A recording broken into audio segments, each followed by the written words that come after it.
tonight on CBC Vancouver News. It's very scary, and this could have been an even more tragic incident for sure. Police in Surrey say a couple was shot on a street in Newton as a child sat in their car nearby. And oh, I always have fear of that thing, falling in my head. Dunsmuir demolition.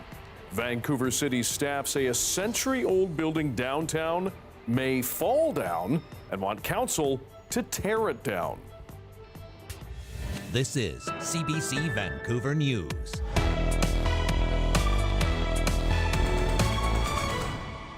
Police in Surrey say a woman and her husband are recovering after they were shot on a quiet street on Monday night.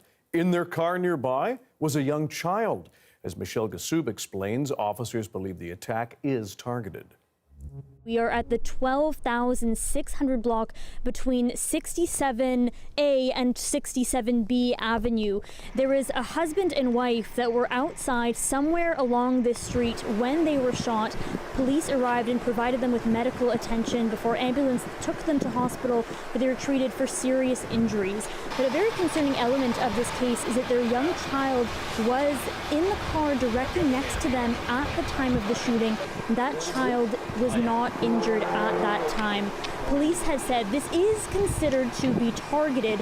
However, the victims were not known to police, and this is not believed to be considered a part of a gang conflict. Now, the description we have of the suspects is there are two South Asian men who fled this street in a dark-colored sedan. It's very scary, and this could have been an even more tragic incident for sure. And we've seen time and time again in the Lower Mainland and around British Columbia, individuals who are using guns in the commission of crimes. They have no remorse, they have no thought before they pull the trigger. They don't care or know where the bullets are going to be going after that happens. And we've seen innocent people caught in the crossfire in the past, and the last thing we or any of our colleagues want is for that to happen. Now, the Surrey Police Service, who around 2.5 weeks ago became the primary force here in Surrey, are conducting this investigation in coordination with the RCMP, and they are asking anyone who has any footage or anyone who might have seen something to please come forward. Michelle Gassoub, CBC News, Surrey. A more than 100-year-old building in downtown Vancouver is in danger of falling down. That's the assessment from city staff. As Chad Pawson explains, they're asking city councillors to vote to have the brick building on Dunsmuir at Richards demolished. Built in 1909, this Vancouver building has been a grand hotel, barracks for soldiers, a men's shelter, and student housing. But for the past 11 years, it's been vacant, not maintained, now so worn down, the city says it's a public safety hazard. Some passers-by agree, others are worried about the building's heritage value.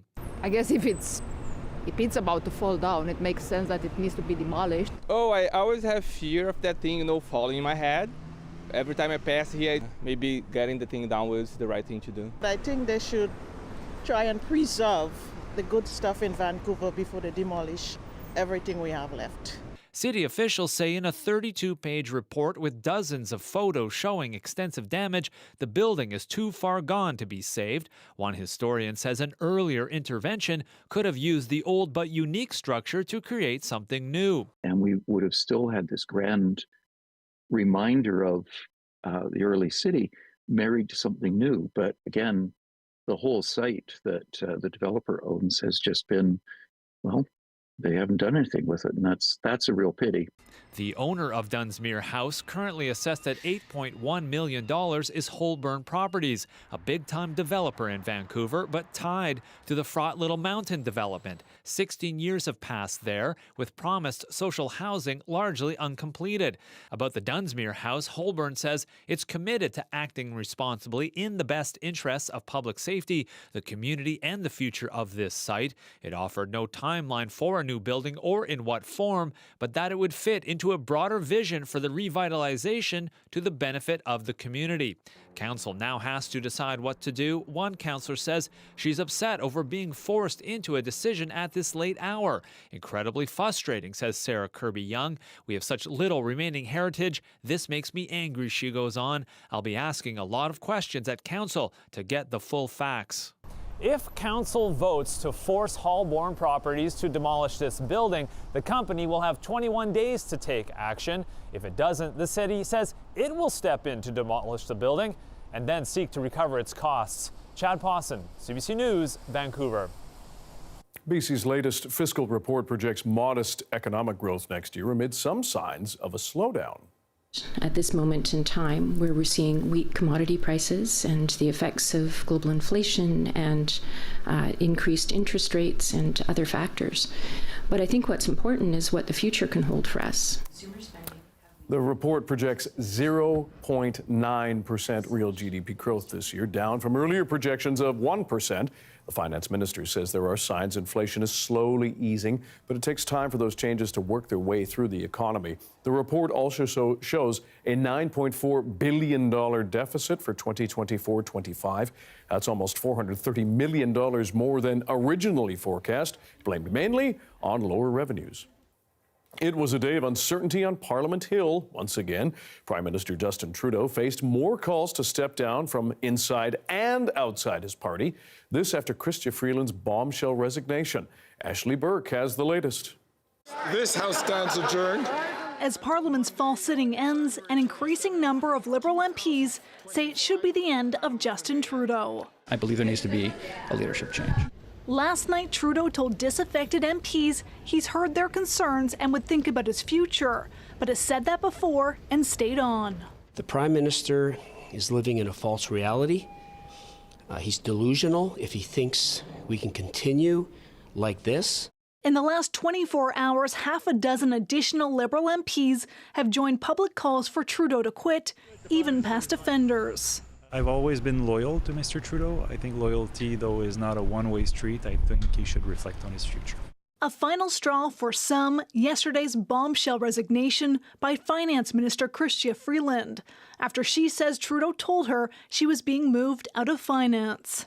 Whatever happened, the culmination was that she was treated very abysmally.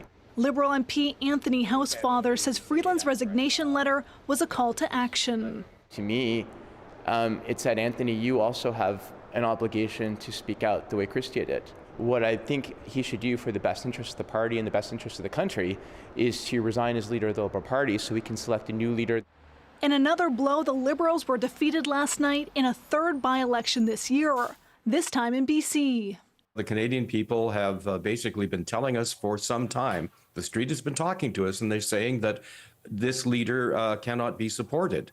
And we have to listen to that, and the Prime Minister has to listen to that.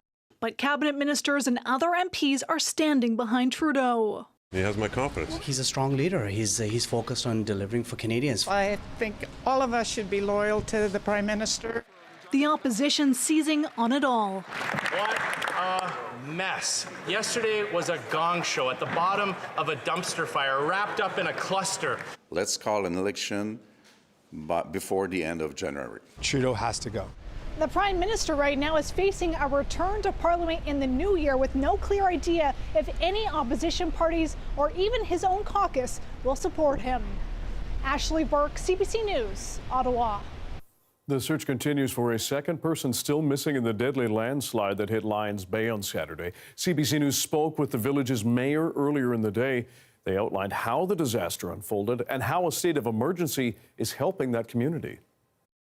Well, the debris flow started Saturday morning about 10 a.m. and swept down from just above our village, and swept down a small creek and gained some speed and collected silt and trees and so on its way down the hill, split into two, and unfortunately contacted one of our residents' home, swept it off its foundations, and continued down the hill, crossed Highway 99, at which time it settled in.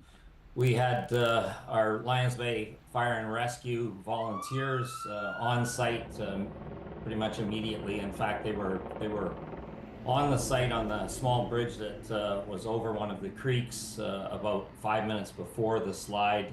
They were attending to a power line that was down. And fortunately, they were out. There was 5 or 6 of them that were away from where the slide area came through. So we had a full contingent of professionals there immediately. Unfortunately, on Sunday, one of the residents was found, and we continue to search for the second. It's now progressed to the stage where we need to have heavy machinery and additional expertise in. And residents need to know right now that the state of emergency has offered us the provincial resources, and we also have Metro Vancouver. We have the best and all the resources that we could ask for at the moment. Residents have had challenging situations in the past, and we'll deal with this, and we'll pull together, and the community will support each other and the family that's involved.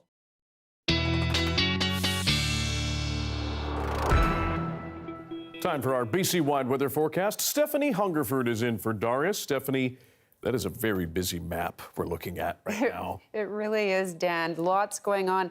Let's zoom in on Vancouver Island. The heaviest rainfall is to be expected right around this area. Also on the east coast of the island as well. As we move further in, Vancouver and the lower mainland, rainfall warning, winter storm warnings for the Sea to Sky and the Coquihalla. Let's move further east. I wouldn't want to be on Highway 3 right now. Winter storm warnings there and all throughout the region. As we head further north, snow warnings all throughout here as well.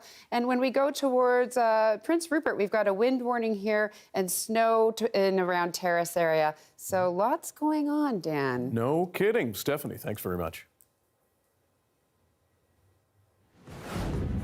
After a month on the picket line, Canada Post employees are back at work, starting to sort through the big backlog. We'll bring you the latest on the back-to-work order and how BC posties are feeling. That's next.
Striking Canada Post workers are back on the job after the Labour Minister directed the return to work order. But some Canada Post employees didn't return to work as scheduled at the mail processing centre in Richmond. A picket line was formed at the entrance by people from other unions calling themselves concerned citizens. The CBC's Pinky Wong was there.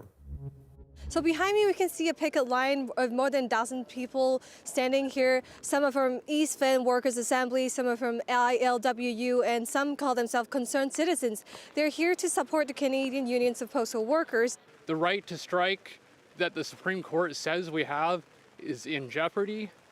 This is the third time in less than 6 months that the government has invoked Section 107 of the Labor Code, completely squashing that right to strike. The Canadian government right now is basically spitting on workers' rights, and they're giving a free hand to employers right now to run roughshod over us all.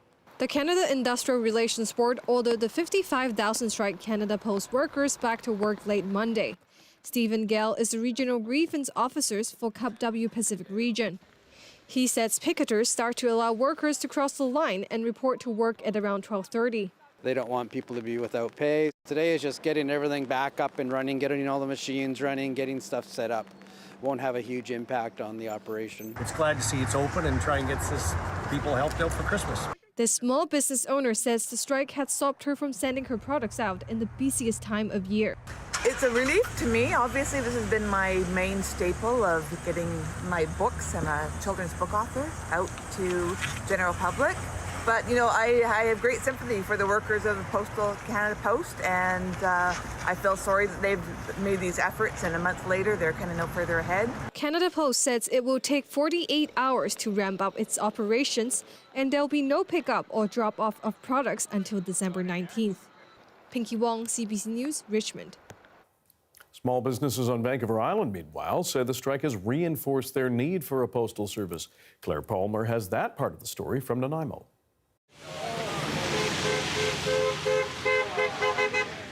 This is the last few hours of the Canada Post picket line in Nanaimo before striking employees go back to work at 8 a.m. on Tuesday. That's not the decision we wanted to hear. Workers here are very upset. They keep telling us that we have the right to free and collective bargaining, but they keep pulling the plug on that idea and ordering us back to work. So which is it? Do you believe in free collective bargaining, or do you believe on sending workers back to work with no agreements? Canada Post is warning of delays into the new year as it clears out the backlog of mail-in parcels. Islandish is a boutique in Nanaimo which usually ships through Canada Post. Owner Kelly Clausen says she had to pivot to UPS, but some other stores simply couldn't. We had makers that only use Canada Post and don't necessarily use Shopify or don't have the wherewithal or the time themselves because they're doing local markets, they're at malls, different things, to take the time to get a deal with UPS. Like, we had to negotiate that. So to see that in our small business community where it's been a rough 5 years. Clausen says it underscores the importance of a postal service. To think of other small businesses. So yeah, I think it's important to be able to rely on a postal service and just convenience of how many places they had where it was possible to mail or exchange goods. That is not the case for all the other options. So the local union rep says they know their strike hit some local businesses hard. We just were hoping that by going on strike, we would get Canada Post back to the table quicker with a better offer. It was never our intention to go on strike, but that was the only move we had at the time. Still, the union will be challenging the order in mid-January. But for now, it's back to work under the old contract. Claire Palmer, CBC News, Nanaimo. There's a look at the day that was up on Cypress Mountain. Plenty of snow on that there hill, and there's plenty more to come. Stephanie Hungerford will have your BC-wide forecast right after this.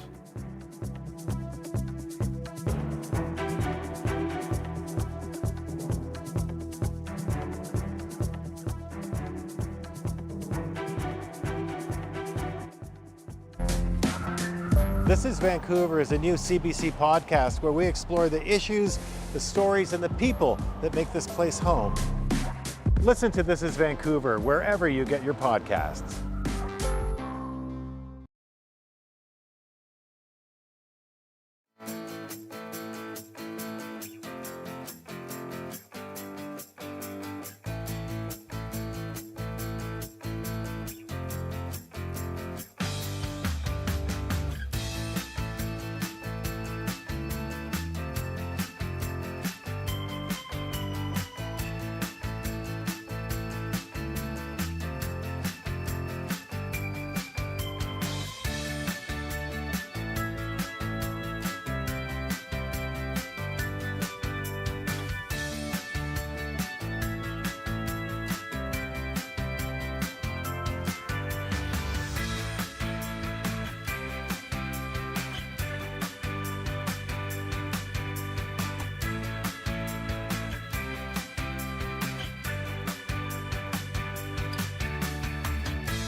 Chrystia Freeland's shock resignation from cabinet has got Ottawa and Washington talking. As Ellen Morrow explains, with the Liberals in crisis, what are Prime Minister Justin Trudeau's options now? You failed Canada. You ruined Justin Trudeau has always managed to hold on, no matter the scandal, no matter the fallout. That could all be different this time around. He's delusional if he thinks we can continue like this. I think the only path forward for us is to choose a new leader. Calls to resign from his own party growing louder after the shock resignation of longtime ally Chrystia Freeland. There's a huge hole to climb out of for the PM now. It has been death by 1,000 cuts. So what could happen next for a prime minister and country mired in political crisis? So much of that depends on Trudeau himself. People have been trying to write him off for a while, so it might be premature to say that he's completely finished. Trudeau could try to stay, and in the hours after Freeland's resignation from cabinet, he tried to carry on business as usual. As Minister of Finance, quickly swearing in Dominic LeBlanc to replace her as finance minister, and all smiles at a Liberal Party fundraiser. I love this country. I really do. And despite the calls in caucus getting louder for Trudeau to go, he still has some support. Yes, I think all of us should be loyal to the Prime Minister. He's focused on delivering for Canadians. Still, Liberal MPs have a larger political context to consider. The party, under a deeply unpopular Trudeau poll suggests, is facing a wipeout in the next election, which must be held by October 2025. I think it's sinking in that the consensus in his caucus is that he should leave, or there should be some process. If Trudeau did step down as party leader, it would trigger an internal contest to replace him, with someone new to square off against Conservative leader Pierre Poilievre. If you hire clowns, you get a circus. And the NDP's Jagmeet Singh. He has failed. He has to quit. But there's no official party mechanism to force Trudeau out. And in the past, he's repeatedly said he'll be the one to lead the Liberals into the next election. We're going to continue to have great conversations about what is the best way to take on Pierre Poilievre in the next election. But that'll happen with me as leader. So instead of moving aside, Trudeau could call an early election himself, or even prorogue or pause Parliament after the weeks-long winter break in an effort to reset. Up until now, he's always had the luxury of saying, well, I think I can turn things around. But as fall 2025 gets closer and closer, he's going to run out of space to make those kinds of arguments. Why won't the Prime Minister have the courage to come in here, present it himself, and put it for a confidence vote tonight? There's also the looming threat of a non-confidence vote, potentially toppling Trudeau's minority government in the new year, infighting or not. Whether it stands depends largely on the NDP's willingness to keep propping it up. Justin Trudeau has to go. He has to resign. And because of that, all options are on the table. Jagmeet Singh does not want to bring down a Liberal government, knowing at least from the polls that the suggestion is that it'll be replaced by a Conservative government that will be far less progressive. He'd rather see Trudeau resign and trigger an election on his own. Trudeau says he'll reflect on his leadership in the coming weeks. His father famously left politics after a walk in the snow. Could his son now be on the same path? The basic principle of crisis management is you get to the end state as quickly as possible, right? And in this scenario, the end state, I think, is likely the Prime Minister will not be the leader of the Liberal Party or the country within the next 3 to 4 months. Ellen Morrow reporting. Donald Trump's return to the White House is being seen in one province as an opportunity to recruit doctors from America. A group in Manitoba has launched an ad campaign inviting U.S. physicians to practice in a place without political interference. More now from Karen Pauls. A healthy Manitoba needs healthy doctors behind it. Doctors Manitoba is always recruiting, but now they've kicked things up a notch, targeting North Dakota, Florida, and other states where bans or proposed bans on abortion and gender-affirming care limit how some doctors can treat their patients. When we saw the clouds forming, I suppose, as the U.S. election approached, we knew that there may be some physicians that might be looking for a different environment in which to work. Are you going to recommend an end to polio vaccines? That environment includes vaccine skeptic Robert F. Kennedy Jr., President-elect Donald Trump's nominee for U.S. Health Secretary. In the States, it's much more fraught. Dr. Alison Carlton and her wife moved to Manitoba from Iowa after Trump won in 2016, partly because of the cost of operating a solo family practice and partly because of the political environment. We did a lot of transgender care. I wouldn't be able to do that anymore. According to Doctors Manitoba, the province has the fewest family physicians per capita in Canada. Meanwhile, a new report shows the rate of new family doctors across Canada has slowed, and they're seeing fewer patients because of aging population and increasingly complex patients, team-based care that includes other health professionals, the ability of nurse practitioners and pharmacists to prescribe and treat minor ailments, the administrative burden, and need for a better work-life balance. So a number of those changes are very recent. And so looking at the data in the years to come, we'll really start to identify how that impacts access to care for Canadians, the health outcomes from that care, and the overall health of the health workforce. And how it impacts on physician recruitment. Come to Manitoba. It's beautiful, it's friendly, and you can practice medicine in the way that you were educated and in the way that you believe is true and just between you and your patient. Our journey. Karen Pauls, CBC News, Winnipeg. Canadian airports are gearing up for the busy holiday travel season that kicks off this week. As Stephanie Skenderis explains, travelers are being urged to prepare in advance to better handle that rush. Toronto Pearson International Airport is still relatively calm, but officials know the travel storm is coming. Between December 20th and January 6th, we're expected to see just under 2.7 million people walk through Toronto Pearson. So it will be busy in the airport, but we are ready for it. Staff want passengers to be ready too. They say one way to do that is to use apps like ArriveCan. My hope is that here at the airport, a lot of our travelers are going to choose to use the advanced CBSA declaration feature on the ArriveCan app. Really speeds things up and lets them answer all of those mandatory questions up to 72 hours before they even arrive at the airport. Halifax Stanfield Airport is also preparing for a travel surge and wants passengers to be aware of some holiday-specific pitfalls, like remembering snow globes are subject to the 100 milliliter liquid limit. If you plan on traveling with gifts this holiday season, please leave those unwrapped until you get through security in case those contents do need to be inspected. Just one of many tips for a smoother airport experience. We make sure each person has their own bag, so kids feel more responsible. I only take essentials for carry-on, but definitely a change of undies and clothes just in case. Same. Spare knickers, spare pants, spare t-shirt. Go, because they're going to lose my luggage. I just make sure there's no liquids.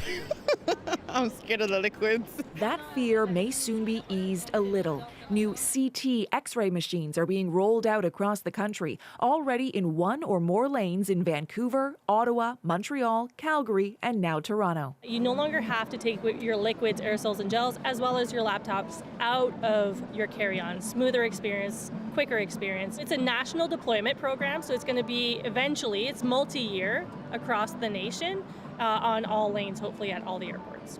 So passengers can focus more on what matters. Don't get lost. Stephanie Skenderis, CBC News, Toronto. Returning to one of our top stories and the end of the Canada Post workers' strike. We're now discussing the future of mail as a public corporation. Publicly funded mail delivery systems have been privatized in various countries, including the UK and Germany. While Canada Post is a crown corporation, it is not funded by taxpayers and is expected to stay in business through the sale of its services. It is required by law, though, to deliver to all Canadian addresses. But is it time to fully privatize it? For more on this, we're joined by Marvin Ryder, Associate Professor of Marketing at McMaster University. Marvin, thanks for joining us. What do you make of that suggestion that Canada Post go fully privatized? Well, I'm not sure how you can do it. Let me try to explain. Canada Post basically has three services that people buy. There's letter mail, the mailing of an envelope to you and I. There's ad mail, some would call it junk mail, which are the flyers that come from various sources. And then there's parcel mail. The only part of that the private sector is interested in is parcel mail. That's where Canada Post has the most competition. But the other couriers, the other private companies, are not interested in letter mail. That volume has gone from 4 billion letters a year down to 2 billion, not a growth area. And the same thing with the ad mail. That volume has gone down as people turn to electronic means to distribute their flyers. People like the parcel mail, and Canada Post's weakness at the moment against their competitors is not being able to give you next day delivery. So if you order something on a Friday or a Saturday, you have to wait till Monday to get the parcel delivered. Part of this strike that we saw for the last month was Canada Post management trying to get more degrees of freedom to respond to that. So I don't think full privatization for all of the mail is possible. What are some of the wider trends when it comes to mail service around the world? We mentioned the UK and Germany. Yeah, well, there's a bunch of different answers because every postal service in the world is struggling with the exact same problem Canada Post is. In some parts of Europe, the post office has become a government service center. So if you need a passport renewed, you want to apply for a disability benefit or maybe a pension, you go to your post office, you don't go to a separate government service area. In some other countries, the post office also offers a bank. Now, we don't need another bank in Canada. We're well served by our big six, unless you're in a small community. The big banks have found it uneconomical to remain in some of the small, more rural communities in Canada. Maybe this is an opportunity for one of the banks to partner with Canada Post to bring those banking services into the post office. One other variation on this, of course, is going back to getting government subsidies. In the United States, they have 6-day-a-week mail delivery, including Saturday. When the U.S. Postal Service went to government and said, we're thinking of dropping it, instead they instituted a payment to the system so that they could keep doing Saturdays. I realize this would be terribly unpopular. If you don't like the carbon tax, you probably wouldn't want a Canada Post tax. But if we put a tax of $50 a household per year, Canada Post would have no problems at all staying fiscally solvent. No, back to that issue, though, of Canada Post not running on weekends. Where do you see that debate going? Because we heard from Cup W, one of their concerns was that employees who work on weekends may be considered or actually treated as lower tier, lower pay, fewer benefits. Yeah, well, here's the problem. Canada Post management never fully came out to explain what their vision is. I, for instance, could see this partnered with more deployment of what I call super mailboxes or community mailboxes. So what you gain on one hand through efficiency, you have a vehicle going down a street, visiting one of these super mailboxes and delivering the mail that way rather than going door to door to door to door. But that would also free it up to do those deliveries Saturday and Sunday. You could use the same staff. I think a problem for the union, though, is that many postal workers kind of enjoyed only working Monday to Friday. So when you say Saturday and Sunday, their model in their mind is, yes, do that, but give us a shift premium, pay us more, where Canada Post says, look, if we're going to be a competitive here, we want to keep the prices down. So that has to be sorted out. And I think it'll be very interesting with this inquiry that's going on in parallel over the next 5 months to see what that commissioner comes out with when he files his report on May 15th. Marvin Ryder, Associate Professor of Marketing, McMaster University. We appreciate your time and expertise as always. Thank you. Glad to be with you. Did you walk to school in blinding snow, uphill, both ways? If the winter weather of your youth seemed colder, you're not dreaming. A new report says it is getting warmer these days. We'll tell you more next.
So I know when I really like a song, if within the first 3 seconds, I'm already vibing to it. Hey, I'm Rohith Joseph. Vibin' is the new show all about discovering great new songs and fresh artists from across BC and beyond. It's not one person dictating what good music is, it's the community sharing what good music is. Stream Vibin' on CBC Listen.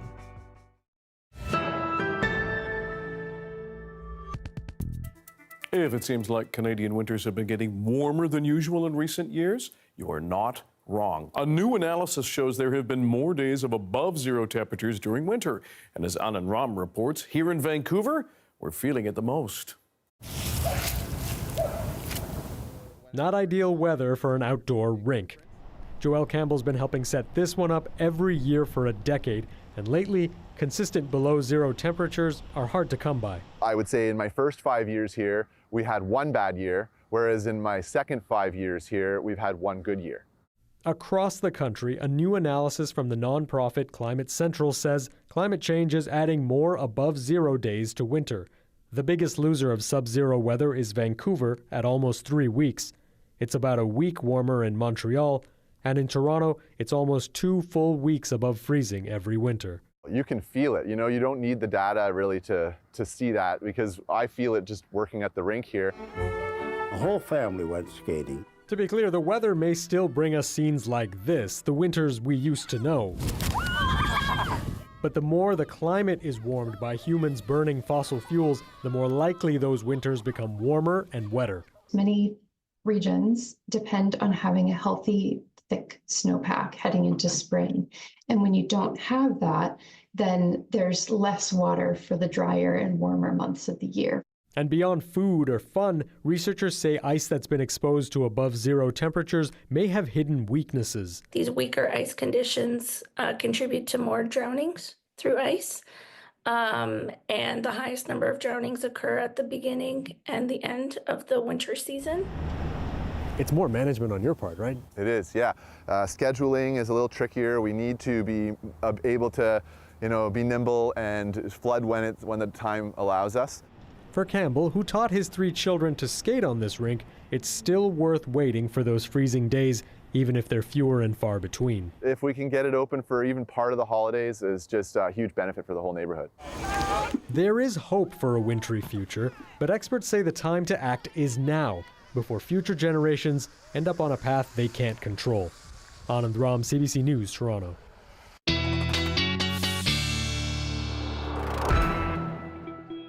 Stephanie Hungerford is in for Darius today with our big, very busy BC-wide forecast. And good Lord, that map just keeps on giving, doesn't it? I know. There's lots going on in our province. As you can see, over the last 12 hours, we've had a system that's been rolling in, bringing in so much rain for to the Tofino, Victoria, Vancouver regions, and snow into Whistler and into the interior right up north. Past 6 hours is where we've seen a lot of it on the island here. You can see that this region here, actually, let's go to our next map. This region here on the island is where we've seen most of the rain, 100 millimeters, in fact, and then snow up in the Squamish, Whistler region. But guess what? Tomorrow, we get a little bit of sun. So that's the day where you go to the Christmas market, everybody, if you haven't been. And we've got Thursday, another system is rolling in, but it's going to be a little bit weaker. So not as much rain, but also bringing in snow for the other regions. And then here we have the longer range forecast for this week. That Thursday system that's coming through is also bringing a lot of snow, especially up north. And this is where I really want to focus here. This region up here, these are very abnormal numbers. This is very, very cold. And with the wind chill up in the Fort Nelson area, it's going to be about -40. And so you have to be really careful about frostbite. You can get that within just a few minutes. And this is going to continue right until Friday, where the numbers become slightly normal. This is for tomorrow. I know it seems like a lot of activity, but it's actually going to be kind of nice in some of the regions here, especially in Vancouver. And for our 5-day forecast, Metro Vancouver, like I was saying, tomorrow, showers and then sun. Thursday, we've got that system rolling in, so a little bit more rain. And then we've got Friday, some more sun, hopefully. Hope so. You know, I'm crossing my fingers for everybody. I'm trying to be super positive. And then Saturday, Sunday, rain. But you know what? If you're a skier, this means snow on the mountains. And at this point, we're kind of used to it, aren't we? I know, we are. There you go. We're Thanks, Stephanie. Vancouverites. Exactly. A new comedy series set in a fictional town in the Canadian Arctic is gaining a lot of hype. North of North was created by Inuit filmmakers with an Inuit lead actor and shot in Nunavut. It's premiering on CBC Gem on January 7th, but people in Iqaluit got a sneak peek, and Juanito Taylor was there. Whenever you're ready. People packed the theater to watch the first 2 episodes of the highly anticipated Netflix series, North of North, a really big deal for Nunavut's film industry. Hi, it's Yaya. North of North is about a young mother who got out of a relationship in a very public way and is trying to start a new life with her daughter in a small Arctic community. It's the story the creators say was perfect for a comedy. Making North of North a comedy was the most authentic way to tell this story. We are people that love to laugh. We laugh our way through things. We poke fun at each other. We poke fun at ourselves. It's fictional, so all the characters are fictional. Even the town is fictional, but it's definitely relatable. I think a lot of Inuit will see the show and feel like they recognize a lot of the characters, like that could be their mother, that could be their sister. It was important for the show's creators to hire Inuit artisans and designers and locals as background actors. Its lead actor is an Inuk from Iqaluit. Anna Lam says she's excited to showcase her culture across the globe. What I hope people worldwide get out of this show, I think sometimes people only understand Inuit as like a historical people. We don't exist anymore. It's like, well, no, we've always been here and we've always been so connected to the rest of the world. So what did some people who got to see it first think of the first 2 shows? Yeah, it's a landmark in history in terms of cinematography, and it's quite the honor to live here and be here. The first 2 episodes will premiere on CBC and APTN starting January 7th, followed by weekly episodes. The global launch for North of North will be in the spring. Juanita Taylor, CBC News, Iqaluit. It was almost destroyed by a wildfire 6 months ago. But now, this historic town is once again full of Christmas cheer. We'll take you to Barkerville, where Christmas and tourists have returned after a fiery summer. Stay with us.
This holiday season, give the gift of live local music. Road to the Junos tickets are available now. Head to cbc.ca/Junos and get yours before they're all gone. Hi, I'm Amy Bell, and here's what's in your CBC Vancouver inbox. CBC is a returning partner of the Push International Performing Arts Festival, January 23rd to February 9th. The festival features presentations of groundbreaking contemporary works of theater, dance, music, and multimedia. And ring in the new year with CBC. Watch a special live broadcast on New Year's Eve on CBC Gem, CBC TV, and the CBC News BC streaming channel. Coverage begins at 5 p.m.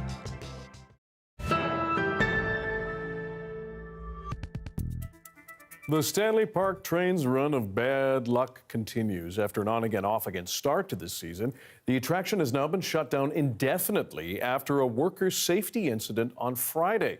The Vancouver Park Board says one of the train's operators reported feeling ill and dizzy. The board says it presumes the symptoms were because of fumes from the train's exhaust. It's now looking into what happened, but the ride is parked in the barn for now. Staff is working on giving refunds to affected customers. More than 1,300 people from across the province visited Barkerville to take in the historic town and park's old-fashioned Christmas on the weekend. And as Hannah Peterson shows us, it's a celebration made more meaningful after last summer's wildfire. Troll the ancient Yuletide carol, fa la la la la la la la. 5 months ago, the Antler Creek wildfire threatened to burn Barkerville to the ground. The fire burned just 3 kilometers south of the historic Caribou Gold Rush town. With the memory of the fire fresh in mind, the community has rallied to put on their annual Christmas celebration. Triumph of the skies. We're very grateful. It's a special Christmas for us because, as I said, we weren't sure if this place was going to survive. Stuart Kaywood is the manager of public programming. He helped ready the town to welcome hundreds of tourists for caroling, sleigh rides, and visits with Father Christmas. It's more than just a livelihood for us out here. We're here because we love Barkerville and we love sharing the history of British Columbia with people, and we were scared that we might lose all of that. Danette Boucher is an actor who plays the role of Mrs. Florence Wilson. She's worked at Barkerville since the mid-1990s and says the memory of the wildfire makes every moment in Barkerville more precious. And these buildings are made of wood, and the threat of wildfire seems to get more and more intense every single year. Kaywood says he's grateful for all the work that went into protecting Barkerville this summer. He hopes the town will continue to welcome Christmas visitors for years to come. It's just such a wonderful place to visit. The town itself, so historical, and the Christmas celebration is really nothing like it. And God bless you and send you a happy new year. And God send you a happy new year. Hannah Peterson, CBC News, Prince George. Thanks for being with us tonight on CBC Vancouver News at 6. You can watch this newscast on CBC GM, our free app, as well as on YouTube, and of course our website, cbc.ca/BC. We will have your next local news at 11 o'clock, right after the National. Good night.